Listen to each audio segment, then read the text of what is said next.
കേരള സർക്കാരിന്റെ silver line പദ്ധതി പ്രായോഗികമല്ലെന്ന് കേന്ദ്ര റെയിൽവേ മന്ത്രി അശ്വിനി വൈഷ്ണവ്. സംസ്ഥാനത്തിന് താൽപര്യമുണ്ടെങ്കിൽ അതിവേഗ റെയിൽ പരിഗണിക്കാമെന്നും പന്ത് സംസ്ഥാന സർക്കാരിന്റെ കോർട്ടിലാണെന്നും അശ്വിനി വൈഷ്ണവ് രാജ്യസഭയിൽ പറഞ്ഞു. അതിവേഗ റെയിൽപാതയ്ക്കായി മെട്രോമാൻ ഇ ശ്രീധരൻ ഓഫീസ് തുറന്നത് സ്വാഗതം ചെയ്യുന്നതായും അദ്ദേഹം വ്യക്തമാക്കി.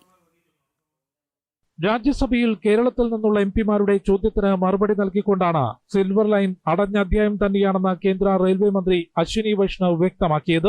സിൽവർ ലൈൻ പദ്ധതി ഗുരുതര പാരിസ്ഥിതിക ആഘാതമുണ്ടാക്കും. സംസ്ഥാനത്തിന് താൽപര്യമുണ്ടെങ്കിൽ അതിവേഗ റെയിൽ പരിഗണിക്കാമെന്നും പന്ത് സംസ്ഥാന സർക്കാരിന്റെ കോർട്ടിലാണെന്നും അദ്ദേഹം പറഞ്ഞു. ഭൂമി ഏറ്റെടുക്കുന്നതുൾപ്പെടെ പ്രാഥമിക നടപടികൾ സംസ്ഥാനം പൂർത്തിയാക്കിയാൽ അതിവേഗ റെയിൽപാത യാഥാർത്ഥ്യമാകും. സംസ്ഥാന സർക്കാർ ഇതുവരെ 14% ഭൂമി മാത്രമാണ് ഏറ്റെടുത്ത് നൽകിയതെന്നും അശ്വിനി വൈഷ്ണവ് ചൂണ്ടിക്കാട്ടി. The Silver Line project, which was proposed by the state government, that project had huge environmental impacts. If the high-speed train, it all depends upon the state government, honorable chair, and through honorable MPs, that the state government should support the central government in getting the railway projects expedited. The land acquisition is such a serious problem and the kind of support is so less. Just about 14% of the land has been acquired. How will we develop the projects?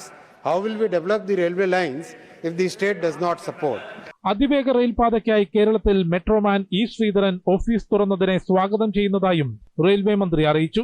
പുതുതായി പ്രഖ്യാപിച്ച 7 high speed പദ്ധതിയിലും E ശ്രീധരന്റെ ഉപദേശം സ്വീകരിച്ചിരുന്നതായും അദ്ദേഹം പറഞ്ഞു. ശബരി റെയിൽപാതയ്ക്ക് ഭൂമി ഏറ്റെടുക്കുന്നതിന് മുഖ്യമന്ത്രിയുമായി നിരന്തരം ബന്ധപ്പെട്ടിരുന്നു. ഇപ്പോൾ തെരഞ്ഞെടുപ്പ് അടുത്തപ്പോൾ ഭൂമി ഏറ്റെടുക്കാൻ ആരംഭിച്ചിട്ടുണ്ടെന്നും കേന്ദ്ര റെയിൽവേ മന്ത്രി രാജ്യസഭയിൽ പറഞ്ഞു.